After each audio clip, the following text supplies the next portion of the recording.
Hello दोस्तों, कैसे हो आप लोग। मैं विनीत भारद्वाज अपने YouTube channel Vineet Bhardwaj maths में आप लोगों का फिर से एक बार वेलकम करता हूं। तो लास्ट वाले वीडियो में हमने ट्रिग्नोमेट्री से रिलेटेड कुछ क्वेश्चंस करे थे। आई होप आपको वो समझ में आए होंगे, आपको वो पसंद भी आए होंगे। तो अब मैंने सोचा है कि इस वीडियो में हम लोग कोऑर्डिनेट ज्योमेट्री से रिलेटेड या फिर जो हमारा पॉइंट्स वाला फॉर्म होते हैं या फिर एरियाज ऑफ ट्राइंगल वाले जो फॉर्म होते हैं, इससे रिलेटेड जो क्वेश्चंस होते हैं हम वो डिस्कस करेंगे। ठीक है, तो चलिए स्टार्ट करते हैं। तो सबसे पहले क्वेश्चन नंबर 1 आपके सामने बिल्कुल है। एक बार आप क्वेश्चन को पढ़िए, एनालाइज करिए और सोचिए इस क्वेश्चन को किस तरीके से किया जा सकता है। So the first question is, if the points a, 0, 0, b and 1, 1 are collinear, then हमें पता लगानी है वैल्यू 1/a प्लस 1/b की। इसके लिए आपको एक बेसिक सा फंडा क्लियर होना चाहिए सबसे पहले कि अगर एक ट्रायंगल है और उसके कोऑर्डिनेट्स हैं x1, y1, x2, y2 and x3, y3, तो उस केस में जो एरिया ऑफ ट्राइंगल होता है वो कुछ ये हो जाता है। एरिया ऑफ ट्राइंगल हो जाता है half of mod x1 y2 minus y3 plus x2 y3 minus y1 plus x3 y1 minus y2। I hope आपको ये समझ में आ गया होगा। ये मॉड में होता है। किस में होता है? ये मॉड में होता है। ओके, अब अगर तीन पॉइंट्स कोलिनियर हैं, तीन पॉइंट्स अगर कोलिनियर हैं, इसका मतलब ये वाला जो पॉइंट है ये कहाँ पर होना चाहिए? नीचे होना चाहिए। मतलब ये दोनों पॉइंट्स तो एज इट इज़ है ही हैं, लेकिन इस वाले पॉइंट को अगर मैं पुल करके नीचे खींच दूँ तो ये तीनों के तीनों पॉइंट्स एक ही लाइन पर आ जाएंगे। तब क्या कोई ट्राइंगल फॉर्म होगा? बिल्कुल सही कहा आपने, कोई भी ट्राइंगल फॉर्म नहीं होगा। उस केस में एरिया ऑफ ट्राइंगल कितना हो जाना चाहिए? 0। इसीलिए कंडीशन फॉर कोलिनियरिटी ये हो जाती है। पहले तो कोलिनियरिटी का मतलब समझिए। कोलिनियरिटी का मतलब होता है तीन पॉइंट्स ट्राइंगल बनाएंगे ही नहीं। वो क्या बनाएंगे? एक स्ट्रेट लाइन। अगर तीन पॉइंट्स कोलिनियर है, इसका मतलब ये होता है कि एरिया ऑफ ट्राइंगल कितना हो जाएगा? 0। क्यों? क्योंकि ट्राइंगल जब फॉर्म होगा ही नहीं तो उसका एरिया कितना होगा? 0 होगा। इसीलिए हम कहते हैं कि ये जो एरिया ऑफ ट्राइंगल को आप 0 कर दो। तो इससे हमारे पास कंडीशन ये आ जाती है, कंडीशन फॉर कोलिनियरिटी में, कि mod of x1 y2 minus y3 plus x2 bracket के अंदर y3 minus y1 plus x3 bracket के अंदर y1 माइनस y2, ये कितना हो जाना चाहिए? ये हो जाना चाहिए 0। सबसे पहले तो आप इसको नोट कर लो फटाफट से। ये होती है कंडीशन फॉर कोलिनियरिटी। क्या होती है? Condition for collinearity. Condition for collinearity. इतना क्लियर हो गया? ठीक है, आई होप अब तक आपने इसको नोट कर लिया होगा। वापस आ जाते हैं क्वेश्चन के ऊपर। क्वेश्चन कुछ ये था। अब हमारे पास तीन पॉइंट्स दे रखे हैं। पहला पॉइंट है a, 0, 0, b दूसरा पॉइंट है, 1, 1 तीसरा पॉइंट है। तो जो रोल x1, y1 कर रहा था अभी तक, वो करेगा कौन? a, 0। जो रोल अभी तक x2, y2 कर रहा था, वो करेगा कौन? वो करेगा 0, b। जो रोल अब तक 1, 1 कर रहा था, वो कौन करेगा? सॉरी, जो रोल अब तक x3, y3 कर रहा था, x3, y3, वो अब कौन करेगा? 1, 1। एंड वी नो कि क्वेश्चन में लिखा हुआ है कि ये तीनों पॉइंट्स कैसे हैं? कोलिनियर। इसका मतलब कंडीशन लगा सकते हैं हम यहाँ पे कोलिनियरिटी की। मॉड ऑफ x1 ब्रैकेट के अंदर y2 minus y3 plus x2 y3 minus y1 plus x3 y1 minus y2, इसको हम क्या पुट कर देंगे? Equal to 0। अब ध्यान से मेरी बात सुनिए। मॉड ऑफ x1 की वैल्यू कितनी है? x1 हमारा a है, डाल दीजिए value a। y2 minus y3 करना है, y2 है b, y3 है 1, तो ये हो जाएगा ब्रैकेट के अंदर b माइनस 1 प्लस x2 कितना है? 0। अब 0 को आप किसी से भी मल्टीप्लाई करिए तो 0 ही आएगा, तो आगे का लिखने का कोई फ़ायदा नहीं है। प्लस x3, x3 1 है, 1 लिख दीजिए। फिर अंदर हमें लिखना है y1 माइनस y2। y1 कितना है? 0, y2 कितना है? b, तो अंदर लिखते हैं 0 माइनस b। इस पूरे का मॉड इक्वल टू 0। जिसको नहीं पता मॉड का मतलब, मैं बता देता हूँ। मॉड के अंदर चाहे पॉजिटिव हो चाहे नेगेटिव हो, जो भी इसका रिजल्ट आएगा वो पॉजिटिव हो जाता है। मतलब मॉड ऑफ -2 2 होता है, मॉड ऑफ 2 भी 2 ही होता है। मतलब ये एक ऐसा इंस्ट्रूमेंट है, एक ऐसा डिवाइस है, ये एक ऐसा फंक्शन है जिसके अंदर सब कुछ जाते ही वो पॉजिटिव निकल के आता है। नेगेटिव चीज़ अंदर जाती हैं, बाहर निकल के आती हैं तो वो पॉजिटिव बन जाती हैं। अगर पॉजिटिव जाती है तो भी पॉजिटिव ही हो जाती हैं, ऐसा नहीं है कि वो नेगेटिव बन जाए। चाहे नेगेटिव डालो चाहे पॉजिटिव डालो, आंसर हमेशा पॉजिटिव में आता है। अभी देखिए बताता हूँ इसको। तो ये हो जाएगा मॉड में ए बी माइनस ए, इनको सॉल्व करा मैंने, ज़ीरो लिखने का कोई फ़ायदा नहीं है, और फिर minus B equal to zero. इतना समझ में आ गया? ओके। अब इसका मतलब ये हो गया कि ए माइनस बी कितना होना चाहिए? ज़ीरो होना चाहिए। इसका मतलब ए बी इक्वल टू हो जाएगा ए प्लस बी। इन दोनों को मैं राइट साइड में लेके चले गया हूँ तो ये पॉजिटिव बन चुका है। ओके। अब अब क्या किया जा सकता है, देखिए दोनों तरफ मैं ए बी से डिवाइड कर देता हूँ। तो A B equal to A plus B तो पहले से ही लिखा हुआ था ऊपर वाले स्टेप में।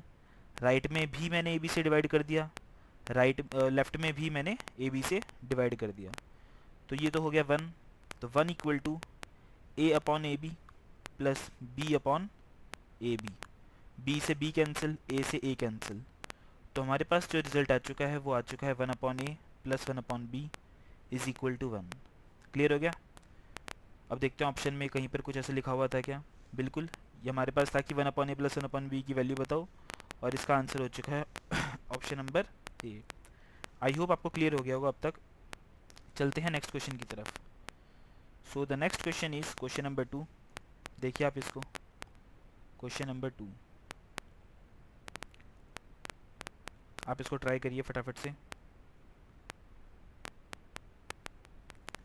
क्वेश्चन नंबर 2, हमारे पास दो पॉइंट्स हैं, पॉइंट ए और पॉइंट बी, और दोनों ही पॉइंट्स सर्कल पर हैं जिसका सेंटर है 2,3, और हमें एक्स की वैल्यू पता लगानी है।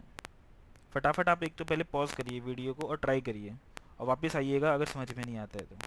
और अगर आंसर सही भी आता है तो आप क्रॉस वेरीफाई करने के लिए वीडियो को आगे देखते रहिए, ठीक है?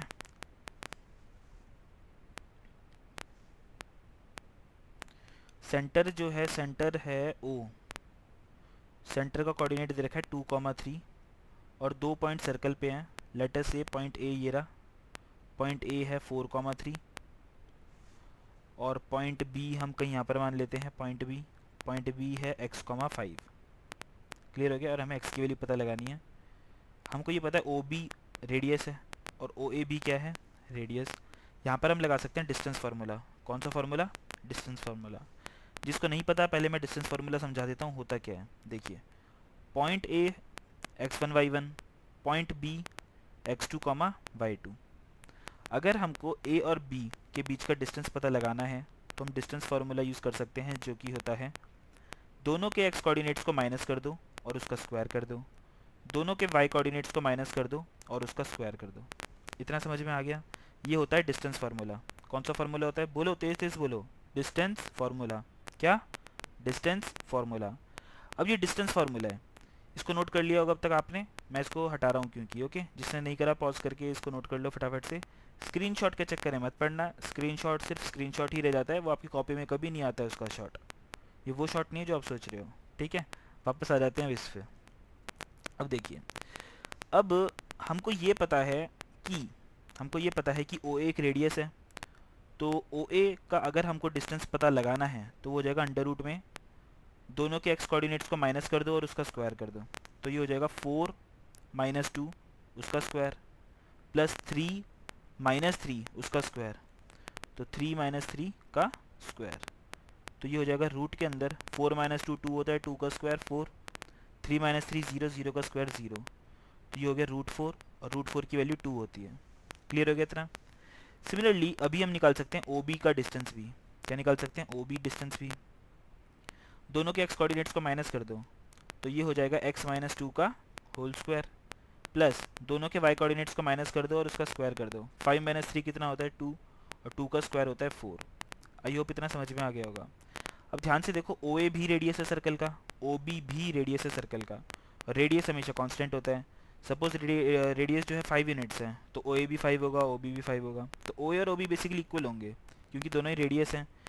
इसीलिए हम ये लिख सकते हैं कि 2 इज इक्वल टू रूट के अंदर x - 2 का होल स्क्वायर प्लस 4। अब हम कर सकते हैं स्क्वायरिंग बोथ साइड्स। क्या कर सकते हैं? Squaring both sides. Left side का स्क्वायर कर दो तो 4 हो गया, राइट साइड का अगर स्क्वायर करोगे तो रूट उड़ जाएगा, रूट क्या हो जाएगा, उड़ जाएगा। तो राइट में बचेगा सिर्फ x माइनस टू का होल स्क्वायर प्लस 4, 4 से 4 भी कैंसिल हो गया। इसका मतलब x माइनस टू का होल स्क्वायर कितना आ चुका है, 0। कितना आ चुका है, 0। ऐसा कौन सा नंबर है जिसका स्क्वायर करने पे 0 आता है? स्क्वायर का मतलब होता है उसको उसी से मल्टीप्लाई कर दो, जैसे 1 1 ज़ा 1, 2 2 ज़ा 4, 3 3 ज़ा 9, 4 4 ज़ा 16। ऐसा कौन सा नंबर है जिसका स्क्वायर अगर हम कर दें तो वो 0 आ जाएगा? बिल्कुल सही कहा आपने, वो नंबर सिर्फ और सिर्फ 0 ही होता है। इसीलिए x की वैल्यू कितनी आ चुकी है, 2। x की वैल्यू कितनी है, 2। So the correct answer is option number C, 2। Clear हो गया इतना? ठीक है, नेक्स्ट क्वेश्चन पे चलते हैं। नेक्स्ट क्वेश्चन क्वेश्चन नंबर 3 देखिए। Question number 3, the ratio in which the point 2, y divides the join of this and this. Okay, देखिए इसमें लगेगा सेक्शन फार्मूला। सबसे पहले मैं आपको बता देता हूँ होता क्या है सेक्शन फार्मूला। जिन बच्चों को कुछ भी नहीं आता मैं उनके लिए टारगेट करता हूँ ये वीडियोस। सेक्शन फार्मूला देखिए, सपोज पॉइंट ए है, ये है पॉइंट बी। पॉइंट ए का कोऑर्डिनेट है x1, y1। पॉइंट बी का कोऑर्डिनेट है x2, y2। और इनके जस्ट बीच में एक पॉइंट P है जो कि A और B को m:n रेशियो में डिवाइड कर रहे हैं, m:n रेशियो में डिवाइड कर रहे हैं। फॉर एग्जांपल 2 and 3, 4 and 5, कुछ भी हो सकता है। पॉइंट P के कुछ कोऑर्डिनेट्स मान लेते हैं x, y। तो सेक्शन फार्मूला ये कहता है कि x is equal to m और x2, इन दोनों को मल्टीप्लाई कर दो, mx2। फिर प्लस का साइन लगाओ, फिर n और x1, इन दोनों को आपस में मल्टीप्लाई कर दो, n x1 अपॉन, अब इन दोनों को प्लस कर दो, m प्लस n। इतना क्लियर हो गया? सिमिलरली y किसके इक्वल हो जाएगा, y इक्वल हो जाएगा m y2 plus n y1 upon m plus n। ये सेक्शन फार्मूला होता है, ये आपको याद ही करना है, ठीक है? ये सेक्शन फार्मूला होता है। क्लियर हो गया इतना? ये तो था कंसेप्ट। अब इसको अप्लाई करेंगे हम इस क्वेश्चन में। इसको नोट कर लिया हो तो फटाफट से कर लो, स्क्रीनशॉट मत लेना, बार बार कह रहा हूँ। इसको कॉपी में नोट करो पॉज करके, और फिर अब हम क्वेश्चन करेंगे, ठीक है? इसको हटा देता हूँ मैं, इसलिए इसको मैं हटा देता हूँ। देखिए क्वेश्चन पे आ जाते हैं वापस। अब क्वेश्चन में बोला गया है कि एंड पॉइंट्स जो हैं लाइन सेगमेंट के वो है -4, 3 और 6, 3। ये क्या है, एंड पॉइंट्स हैं। और कहीं पॉइंट P बीच में है, इसका कोऑर्डिनेट दे रखा है 2, y। और the ratio in which, ratio पूछ रहा है हमसे, ये रेशियो कितना होगा। सपोज ये रेशियो मैंने ले लिया m:n। एक तो हमसे ये रेशियो पूछ रहा है, साथ में हमसे वैल्यू ऑफ y भी पूछ रहा है, साथ में हमसे वैल्यू ऑफ y भी पूछ रहा है, ठीक है? अब देखिए इसको कैसे कर सकते हैं। क्या हम यहाँ पे सेक्शन फार्मूला लगा सकते हैं? बिल्कुल लगा सकते हैं। जब मैंने सेक्शन फार्मूला बताया था तो यहाँ पर हमने लिखा था x, 2 की जगह क्या लिखा हुआ था, x। तो x equal to mx2 plus nx1 upon m plus n होता है। अपनी कॉपी में चेक करो फटाफट से, x equal to mx2 plus nx1 upon m plus n होता है। लेकिन यहाँ पर x की वैल्यू क्या लिखी हुई है, 2। तो ये हो जाएगा mx2, मतलब इन दोनों को मल्टीप्लाई कर दो, ये कितना हो गया, 6m प्लस nx1, इन दोनों को मल्टीप्लाई करते हैं तो कितना आ जाएगा, -4n। तो यहाँ पर हमने लिख दिया -4n अपॉन, फिर इन दोनों को हम क्या कर देते हैं, प्लस कर देते हैं, तो हो जाएगा m प्लस n। कितना क्लियर हो गया? अब इसको कर दो क्रॉस मल्टीप्लाई, 2 और m प्लस n को मल्टीप्लाई करेंगे तो ये रहेगा 2m plus 2n equal to 6m minus 4n। इतना क्लियर हो गया? ओके। अब ये माइनस के 4n को मैं लेफ्ट में लेके जाऊंगा तो 2n तो पहले से ही प्लस का था, -4n जब लेफ्ट में जाएगा तो 2n और 4n प्लस हो जाएंगे, तो लेफ्ट में बचा ये 6n। इतना क्लियर हो गया? 6m पहले से ही राइट में था, 2m प्लस का है, जब मैं इसको राइट में भेज दूंगा तो ये माइनस का हो जाएगा। 6m माइनस 2m कितना हो जाएगा, ये 4m। तो हमने देखा 4m इक्वल आ चुका है 6n के। ओके, अब दोनों तरफ 6n से डिवाइड मत करो, एक काम करो, इस n को इधर भेज दो, तो ये हो जाएगा 4m upon n equal to 6। कर सकते हैं ऐसा? अब इस 4 को नीचे भेज दो इधर, तो ये हो जाएगा m upon n equal to 6 upon 4। 2 से डिवाइड हो रहा है तो डिवाइड कर दो, तो m अपॉन n मतलब m इज टू n कितना आ चुका है, 3:2। तो रेशियो तो आ चुका है हमारे पास 3:2। क्लियर है इतना?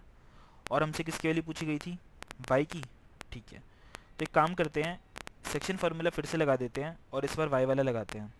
तो y equal to m y two होता है plus n y one upon m plus n, ये होता है सेक्शन फार्मूला। y की वैल्यू तो हमें पता लगानी है और हमें m अपॉन एन की वैल्यू भी पता है। m अपॉन एन कितना है 3/2। काम करते हैं, ऊपर और नीचे दोनों में हम n से डिवाइड कर देते हैं। तो ये हो जाएगा m y two upon n plus n y one upon n upon m upon n plus n upon n. मैंने ऊपर और नीचे दोनों जगह किससे डिवाइड कर दिया, n से। इसलिए किया क्योंकि मेरे को m अपॉन एन की वैल्यू पता है, ना कि m और n की सेपरेटली वैल्यूज़ पता है। n से n यहाँ पे तो कैंसिल ही हो जाएगा। तो यहाँ पर m अपॉन एन की वैल्यू पुट कर सकते हैं 3/2। और y2 कितना है, y2 चेक कर लेते हैं y2 कितना है। देखिए y2 है हमारे पास 3, तो यहाँ पे 3 डाल दो, क्लियर। फिर यहाँ पे बचा y1 है हमारे पास, y1 है 3, तो यहाँ पे 3 डाल दो अपॉन m अपॉन एन की वैल्यू 3/2 प्लस 1, क्लियर इतना। ठीक है, इसको थोड़ा सा मैं नीचे खींच देता हूँ ताकि और अच्छे से लिख पाऊँ मैं। 3/2, देखिए 3 3 ज़ा 9, तो ये हो जाएगा 9/2 प्लस 3 अपॉन, इसका एलसीएम ले लो, 3 + 2 5, 5/2 आ जाएगा। ऊपर भी एलसीएम ले लो, 9 + 3 × 6 अपॉन 2 अपॉन 5/2। कई बार बताया सेकंड और फोर्थ सेम होता है तो कट जाता है। 6 + 9 कितना हो जाएगा 15, 15/5 हो जाएगा 3। तो y की वैल्यू आ चुकी है 3। किसकी वैल्यू थी ये, y की। रेशियो आ चुका है 3:2, y की वैल्यू आ चुकी है 3। चेक करते हैं, तो ये हो गया ऑप्शन नंबर सी। ठीक है, C is the correct answer. I hope आपको समझ में आ गया होगा बहुत अच्छे से। इसको मैं हटा देता हूँ। अब क्वेश्चन नंबर 4 ट्राई करेंगे। क्वेश्चन नंबर 4 ये रहा, देखिए क्वेश्चन नंबर 4। क्वेश्चन नंबर 4 ये है कि पॉइंट P जो है वो x एक्सिस पर है। सबसे पहली बात, कोई भी पॉइंट अगर x एक्सिस पर होता है तो उसका y कोऑर्डिनेट 0 होता है। कैसे होता है समझाता हूँ, देखो। जैसे ये एक्सिस है हमारे पास, ये है x एक्सिस, ये है y एक्सिस। 0 1 2 3 4 ऐसे लिखते हैं। यहाँ पे -1 -2 ऐसे लिखते हैं। 1 का जो कोऑर्डिनेट होता है वो 1,0 होता है। 2 का जो कोऑर्डिनेट होता है वो 2,0 होता है। 3 का जो कोऑर्डिनेट होता है वो 3,0। 0 का 0,0 होता ही है। -1 का -1,0, -2,0। तो हमने एक चीज़ नोट करी कि x एक्सिस पर अगर कोई भी पॉइंट होता है उसका y कोऑर्डिनेट कितना होता है 0। इसीलिए अगर कोई भी पॉइंट x एक्सिस पर है तो हम ये मान सकते हैं कि उसका y कोऑर्डिनेट तो 0 होगा ही होगा, लेकिन x कोऑर्डिनेट कुछ भी हो सकता है। तो लेट अस से जो पॉइंट P है उसका कोऑर्डिनेट है h,0, क्योंकि y कोऑर्डिनेट तो 0 होना ही था और x कोऑर्डिनेट कुछ भी हो सकता था, तो हमने क्या ले लिया h। कई बच्चों के माइंड में आता है सर क्या हम x ले सकते हैं, बिल्कुल ले लो भाई, क्या दिक्कत है, कोई दिक्कत नहीं है, ले सकते हो, ठीक है। लेकिन जनरली हम ये x और y लेने से कतराते हैं। उसका रीज़न ये है कि x और y जनरली हम सिर्फ इक्वेशंस में ही यूज़ करते हैं। फिलहाल कोई इक्वेशन की बात नहीं हो रही है, एक पॉइंट की बात हो रही है। हालांकि आप x और y ले लो, कुछ ज़्यादा गलत नहीं होगा, मार्क्स आपको फुल ही मिलेंगे, टेंशन मत लो। लेकिन मैं अपने पर्सनल लेवल पे h और k ही लेता हूँ। x कोऑर्डिनेट की अगर बात करते हैं तो हम h ले लेते हैं, अगर हम y कोऑर्डिनेट की बात करते हैं तो k ले लेते हैं। फिलहाल इस क्वेश्चन में ये लिखा हुआ था कि पॉइंट x एक्सिस पर है। x एक्सिस पर कोई भी पॉइंट अगर होगा तो उसका कोऑर्डिनेट h,0 की तरह होता है, क्लियर इतना। अब ये इक्वी डिस्टेंट है दो पॉइंट से। पॉइंट हमने मान लिया a और b।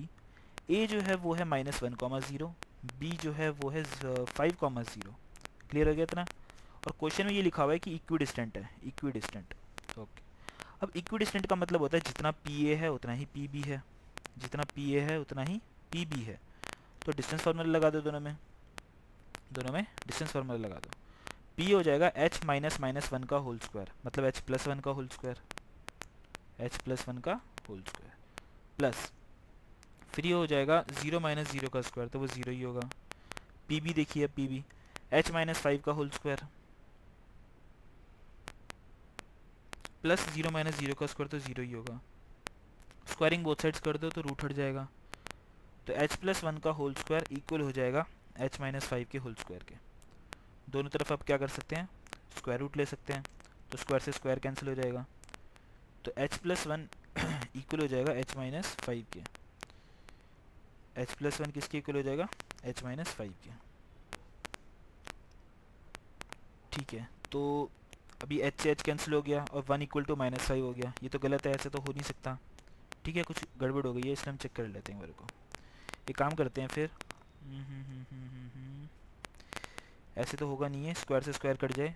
क्यों? क्योंकि स्क्वायर रूट अगर कर दिया ना आपने, इसका मतलब ये हो गया कि h+1 और h-5 इक्वल, और फिर h से h भी कैंसिल हो गया, और 1 और -5 इक्वल हो गए, जो कि होता नहीं है।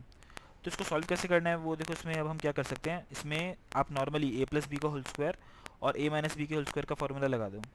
स्क्वायर रूट मत करो, मतलब मैं कहना चाह रहा हूँ यहाँ पे a+b के होल स्क्वायर का फॉर्मूला लगा दो, तो ये हो जाएगा h² + 1 + 2h।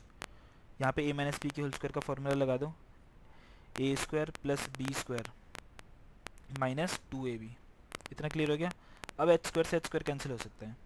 ये माइनस का 10h को अगर मैंने लेफ्ट में भेज दिया, तो ये प्लस का 2h और प्लस का 10h कितना हो जाएगा, प्लस का 12h।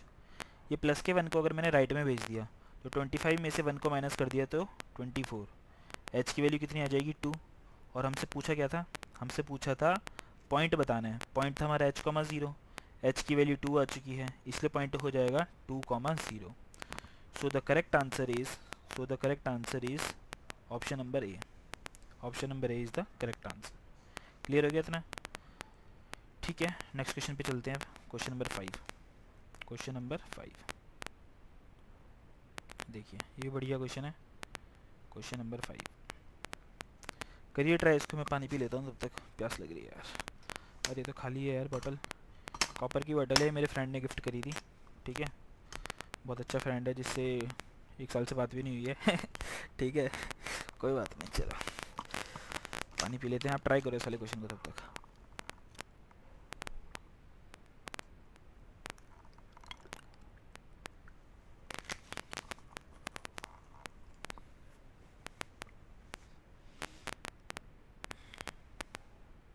देखो, the coordinates of the point which is reflection of the point -3,5 in x axis.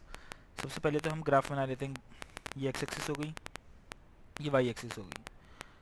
Plot करो -3,5 को, 1 2 3, 1 2 3 4 5। तो -3,5 कहीं यहाँ पर होगा, ये सब मानते हो। -3,5 कहीं यहाँ पर होगा, क्योंकि ये है -3, ये है -2, ये है -1, 0 1 2 3 4 5। और क्वेश्चन में बोला गया है कि एक्स एक्सिस के रिस्पेक्ट में आपको रिफ्लेक्शन बताना है। मतलब x axis will now act like a mirror. ये किसकी तरह काम करेगा, मिरर की तरह। और फिजिक्स में आप लोगों ने पढ़ा हुआ है कि जितना भी ऑब्जेक्ट डिस्टेंस होता है उतना ही इमेज डिस्टेंस होता है। पता है मेरे को भाई, तुम लोग नहीं पढ़ते हो, लेकिन मेरा तो काम है तुम्हें समझाना। फिजिक्स में होता है ऐसा। लाइट का चैप्टर है, बिल्कुल है ना, उसमें प्लेन मिरर करके कंसेप्ट होता है। प्लेन मिरर की कुछ कैरेक्टरिस्टिक्स होती हैं कि object distance is equal to image distance, height of image is equal to height of object, image is laterally inverted. याद आ रहा है कुछ ऐसा? तो उसमें ही आपने पढ़ा था कि ऑब्जेक्ट डिस्टेंस हमेशा इक्वल होता है किसके, इमेज डिस्टेंस के। इसका मतलब जितना ये पॉइंट ऊपर है, इसका रिफ्लेक्शन उतना ही नीचे होगा, हाँ ना, होगा। अब क्या, एक बात बताओ, क्या ये लेफ्ट या राइट में मुड़ा? नहीं मुड़ा। इसका मतलब एक्स कोऑर्डिनेट तो पक्का -3 ही होगा, लेकिन ये जितना ऊपर था उतना ही नीचे गया। कितना ऊपर था ये था 5 यूनिट्स ऊपर, तो नीचे भी कितना जाएगा, 5 यूनिट्स। और क्योंकि ये नीचे जा रहा है, इसलिए इसका वाई कोऑर्डिनेट कितना हो जाएगा, -5। इसीलिए जो इसकी रिफ्लेक्शन होगी ना इस पॉइंट की -3,5 की, वो होगी -3,-5। So option C is the correct answer. Clear हो गया? पपलू क्वेश्चन था, पपलू 9th क्लास का क्वेश्चन था ये, पता है। और तुम लोग पढ़ते हो नहीं, क्या करें यार बताओ। कर सकते हैं कुछ? कुछ नहीं कर सकते, नहीं पढ़ते यार तुम लोग। जी जान लगा दो एकदम, जी जान, जी और जान। ठीक है, जी और जान। ये वो जान नहीं है जो तुम सोच रहे हो। जान मतलब अंदर वाली जान, बिल्कुल एकदम, मतलब दिल प्रसन्न हो जाए, वाह यार आज तो मैंने बहुत मेहनत करी है। ऐसी मेहनत करो रोज़ की रोज़। चलो अब क्वेश्चन नंबर 6 ट्राई करते हैं। क्वेश्चन नंबर 6 कह रहा है, if the point P 6,2 divides the line segment in the ratio 3:1, then the value of y is. Point A है हमारे पास 6,5, पॉइंट B जो है वो है 4,y, और बीच में पॉइंट P है, इसका कोऑर्डिनेट है 6,2, और ये डिवाइड कर रहा है इन द रेशियो 3:1। अब देखिए, इसमें हम लगा सकते हैं सेक्शन फार्मूला। सेक्शन फार्मूला जब हम लगाएंगे, हमें y की वैल्यू पता लगानी है, जो कि एक y कोऑर्डिनेट है। इसलिए वाई कोऑर्डिनेट वाला लगाते हैं। बात क्लियर हो रही है मैं क्या कह रहा हूँ? वाई कोऑर्डिनेट वाला लगाते हैं इसलिए। तो y equal to m y two plus n y one upon m plus n, ये होता है सेक्शन फार्मूला y के लिए। लेकिन यहाँ पे y की वैल्यू कितनी है 2, तो यहाँ पे लिख दो 2 इक्वल टू m कितना है 3, y2 कितना है y, इन दोनों को मल्टीप्लाई करेंगे तो आ जाएगा 3y प्लस n है 1, y1 कितना है 5, इन दोनों को मल्टीप्लाई करेंगे तो आ जाएगा 5 अपॉन m प्लस n, इन दोनों को प्लस कर दो, कितना हुआ 4। तो ये हो जाएगा 3y प्लस 5 इक्वल टू 8। तो ये हो जाएगा 3y की वैल्यू 8 माइनस 5 3, तो y की वैल्यू आ चुकी है 1। y की वैल्यू कितनी आ चुकी है 1, कितनी आ चुकी है 1। So option D is the correct answer. Clear हो गया इतना? Option D is the correct answer. चलते हैं अब नेक्स्ट क्वेश्चन की तरफ। क्वेश्चन नंबर 7 बढ़िया क्वेश्चन है। 7 करके दिखा दो बस, किया तो मान जाऊंगा। करके दिखाओ खुद से, कमेंट करके बताना हो गया था या नहीं हुआ था। सच बताना, सच सच और सच, सच के सिवा कुछ नहीं। ओके, अब करते हैं क्वेश्चन नंबर 7। 2 पॉइंट्स हैं, point A point B. Point A के कोऑर्डिनेट्स दे रखे हैं a cos theta plus b sin theta comma 0, और पॉइंट बी के कोऑर्डिनेट्स दे रखे हैं 0 comma a sin theta minus b cos theta. हमें पता लगाना है दोनों के बीच का डिस्टेंस। क्या पता लगाना है? दोनों के बीच का डिस्टेंस। अब देखो, इसके लिए हम लगा सकते हैं डिस्टेंस फार्मूला। डिस्टेंस फार्मूला होता है under root x2 minus x1 का होल स्क्वायर। x2 कितना है 0 माइनस, अब क्या लिखना है x1। x1 है हमारा a cos theta plus b sin theta. अब इस पूरे का क्या करना है हमको? Square plus y2 minus y1 का होल स्क्वायर। y2 कितना है? y2 है a sin theta minus b cos theta. ये तो हो गया y2। अब लिखेंगे माइनस, फिर y1 कितना है 0, और इस पूरे को क्या करना है? स्क्वायर करना है। ओके, तो ये हो जाएगा रूट के अंदर ब्रैकेट में minus a cos theta minus b sin theta, इस पूरे का स्क्वायर प्लस, फिर ये हो जाएगा a sin theta minus b cos theta, इस पूरे का स्क्वायर। अब एक बात और बता देता हूँ आपको। एक बात बताओ, 2 का स्क्वायर कितना होता है? 4, और माइनस 2 का स्क्वायर कितना होता है? ये भी 4 होता है। अच्छा एक बात बताओ, 5 माइनस 3 का स्क्वायर कितना होता है? 5 माइनस 3 2, 2 का स्क्वायर 4, और 3 माइनस 5 होता है -2, और -2 का स्क्वायर करेंगे तब भी 4। इसका मतलब ये हुआ कि a माइनस बी का स्क्वायर और b माइनस ए का स्क्वायर ये दोनों ही इक्वल होते हैं। इतना समझ में आ रहा है? पहले तो इसको नोट कर लेना, इस वाले पॉइंट को जिसको मैंने रेड से सर्कल करा है, कि a माइनस बी का square is equal to b minus A का होल स्क्वायर। ये होता ही होता है, ये आपको पता होना चाहिए। थोड़े कंसेप्चुअल चीज़ें हैं। और देखिए, और बताता हूँ। जैसे कि कभी बोला जाए 2 प्लस 3 का स्क्वायर कितना होता है?